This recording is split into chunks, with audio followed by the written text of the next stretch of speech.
የአንበጣ መንጋ፣ የወፍ መንጋ፣ ኮሮና፣ ጎርፍ እና የሰው አንበጣም ቢሆን የኢትዮጵያን ብልጽግና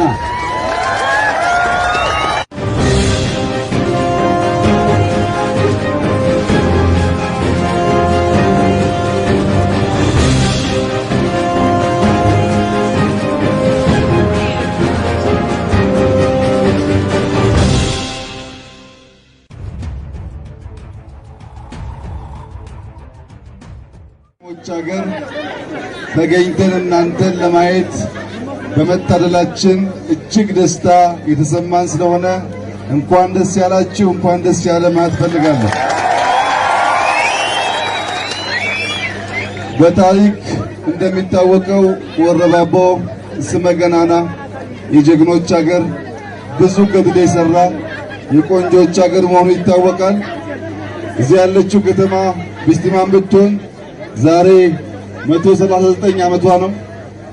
ይህ ሁሉ ታሪክ እያለ በመንገድ እጦት ከሌሎች ወንድሞቹ ተገናኝቶ ያለውን ሽጦ የሌለውን ገዝቶ ኑሮውን ማሸነፍ እንዳይችል መሰረተ ልማት ለረጅም ጊዜ ከፍተኛ ጫና የፈጠረበት ሕዝብ ቢሆንም በቅርቡ የእናንተ ተወካዮች የዚህን ሕዝብ ችግር ለመንግስት በማቅረባቸው ከዚህ ደሴ 49 ኪሎ ሜትር የማይሞላ መንገድ እንዲሁም ወደ አፋር ማገናኘት የነዋሪውን የህይወት ኑሮ ማሻሻል የሚችል ንግድ ማሳለጥ የሚችል ጠንካራ የንግድ ልውውጥ ማድረግ የሚያስችል ስራ ለመስራት መንገድ በእጅጉ እንቅፋት ሆኖ ስለቆየ የፌዴራል መንግስት ከ2 ቢሊዮን ብር በላይ በመበጀት 74 ኪሎ ሜትር ገደማ መንገድ በ4 ዓመታት እንዲጠናቀቅ ወስኖ ዛሬ ስራው የሚጀመር ስለሆነ ይህ ለዚህ ህዝብ ትልቅ ብስራት ስለሆነ እንኳን ደስ ያላችሁ ማለት ፈልጋለሁ። የወረባቦ ህዝብ ትዕግስተኛ ነው። የወረባቦ ህዝብ በፈጣሪ የሚያምን በጸሎት የሚያምን ሀገሩን የሚወድ ህዝብ ነው። በከፍተኛ ትዕግስት ጠብቃችሁ ይህ መንገድ መጀመሩ ታላቅ ድል ቢሆንም መጀመር መጨረስ አይደለም። 4 ዓመት ያለው ፈጥኖ እንዲጠናቀቅ በዚህ ያላችሁ ወጣቶች እንደ መልካም ዕድል በመጠቀም ስራ እንድትማሩ ቀርባችሁ እንድትተጉ ስራው በተለያየ ምክንያት እንዳይደናቀፍ እንዳይበላሽ የሀገር ሽማግሌዎች እንድትጠብቁና እናንተም በጤና እኛም በጤና አንበጣን አሸንፈን ደግሞ መንገዱ ሲያልቅ ለምርቃት እንድንገናኝ ብርታትና ጥንካሬ እንዳይለያችሁ አደራ ማለት ፈልጋለሁ። አንበጣ ይህንን ወረዳ በከፍተኛ ደረጃ ካጠቃቸው አካባቢዎች አንዱ ነው። ተዘዋውረን ስንመለከት ነበር። በጣም ብርቱ የሆኑ አርሶ አደሮች በዚህ ወረዳ አሉ።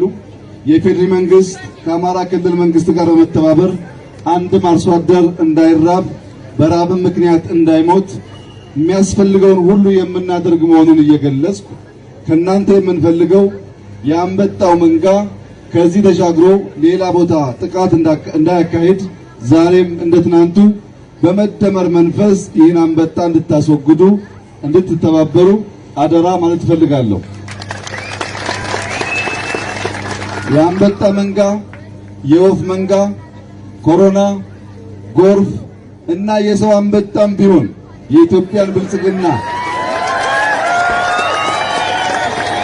የኢትዮጵያን ብልጽግና ሊያቆም አይቻለውም። ዋናው ጉዳይ የኛ መተባበር የኛ አንድ መሆን ነው። እዚህ አካባቢ ከአፋር ደግሞም ከባቲ በቅርብ የሚያዋስን አካባቢ ስለሆነ ከሁሉም ህዝቦች ተዋደን ተከባብረን አንድ ሆነን አገራችንን ለማልማትና ለማሳደግ አብረን መቆም ይኖርብናል። የጠላቶቻችን የመከፋፈል ዜማ የማይደመጥበት በፍቅራችን መካከል መለያየት የማይነገርበት እንዲሆን በተለይ ወጣቶች አደራ አላችሁ ፈልጋለሁ። ጠላቶቻችን አንድ ከሆን ስለማይችሉን ዋና መሳሪያቸው እኛም መከፋፈል ነው። ሳንከፋፈል አንድ ከሆን ኢትዮጵያ ለዘላለም በልጽጋና አምራ የምትቀጥል ሀገር ስለሆነች ተረካቢ ወጣቶች ሳትከፋፈሉ በአንድ ልብ በአንድ መንፈስ አገራችሁን ከሰው አንበጣ እንድትጠብቁ አደራ አላችሁ ፈልጋለሁ። በመገናኘታችን እጅግ በጣም ደስ ብሎኛል። አመሰግናለሁ። አቶ ደመቀንም እንዲሁ አመሰግናለሁ። የወረባቦ ህዝቦች እጅግ አድርጌ ወዳችኋለሁ። መልካም የድል የሰላም የብልጽግና ዘመን ይሁንላችሁ። እግዚአብሔር አመሰግናለሁ።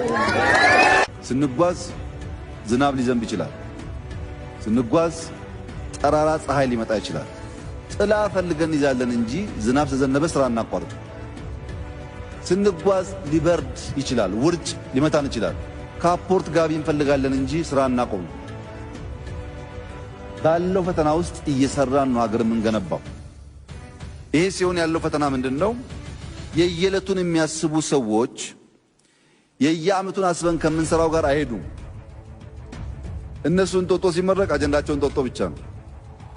አንበጣ ሲመጣ አንበጣ ብቻ ነው። በሙሉ የዓመቱን ትልምና ፍላጎት እያሰቡ መሄድ አይችሉም። እንግዲህ አንበጣን በምን ያክል ደረጃ እንደምንገነዘበው ባይገባኝም በብዙ ሺህ የሚቆጠር አንበጣ ወጥ የሆነ ድምጽ እያሰማ በፍጥነት ሲጓዝ አንበጣው በሚመርበት አካባቢ በታች ብትቆሙ ልክ እንደ ጉም ጥላ ነው የሚሆነው። ፀሐይን ይከላከላል። በከፍተኛ ጥግጊ ፍጥነት እና ወጥ በሆነ ድምጽ የሚጓዝ እና የሚያጠቃ ሰራዊት ነው። መደመርን በትክክል አፕላይ ያደረገ ሰራዊት ነው። የጥግጊው ልክ እንደ ዳመና ፀሐይ አያስገባም። ድምፁ ወጥ ነው። ስፒዱ በጣም ፈጣን ነው። አይጋጭም። እንደዚህ አይነት ጠላት የገጠመው ሀገር በዚያው ልክ የመከላከል አቅሙም የተደመረ መሆን አለበት።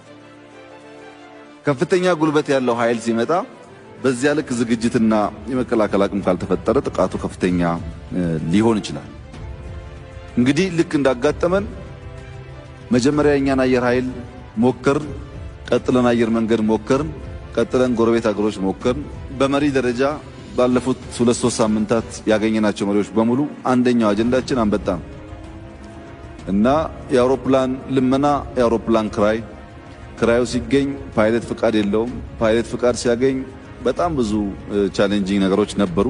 የሆነ ሆኖ በርከት ያሉ ሄሊኮፕተሮችና አንማንድ ኤር ቬሂክልስ ድሮንስ ለማስገባት ሙከራ ተደርጓል።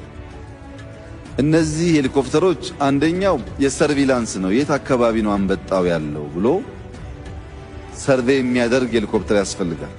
ያ ሄሊኮፕተር ለወታደራዊ ፐርፐዝ እንደምንጠቀምበት በከፍታ የሚበር ሳይሆን በጣም ዝቅ ብሎ ወደ ምድር ቀርቦ አንበጣዎችን ማየት የሚችል ነው። እንደዚህ አይነት ዝግጅት ኢትዮጵያ አልነበራትም። ሁለተኛ ከሰርቪላንስ በኋላ ውጤት ሲመጣ አንበጣዎቹን በኬሚካል ማጥቃት